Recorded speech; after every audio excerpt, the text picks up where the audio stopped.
Kwanza naomba tuanze kwa maombi, ikiwa leo ibada yetu ya tarehe 8 mwezi wa 5 mwaka 2026. Baba, katika jina la Yesu Mungu wa mbinguni, ninakuja mbele zako. Mwenyezi Mungu, naomba unisamehe dhambi zangu zote nilizokutendea hapa duniani. Mungu, naomba ukawabariki watoto wako tunapoenda kuanza sasa kujifunza neno lako. Mungu, naomba Yesu ukasimame na sisi tunapoanza, tuanze salama neno lako na tumalize salama. Yesu, naomba ukatuongoze. Amen.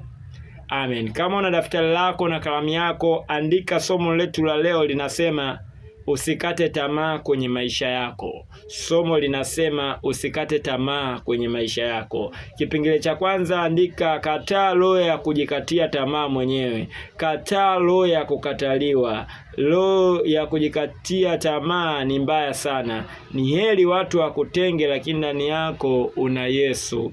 Bwana Yesu Kristo asifiwe sana. Nataka nikwambie ndugu msikilizaji ambaye unanisikiliza sasa hivi muda huu kwenye hii TV ya mtandaoni. Nataka nikwambie, katika maisha yako, mwili wako ni hekalu la Bwana. Mwili wako ni kanisa la Bwana. Acha kujikatia tamaa. Acha kujidharau. Wewe ni mtu wa thamani sana. Shukuru kwa kila jambo unapumua, unaishi. Mungu amekupa pumzi ya uhai.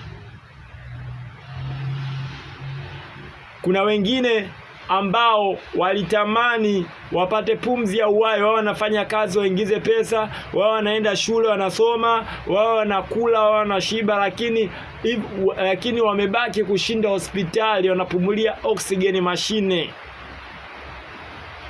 Niweze kukwambia kitu kimoja. Mungu akikupa uhai, unahitaji kufurahia na kumshukuru. Acha kukata tamaa.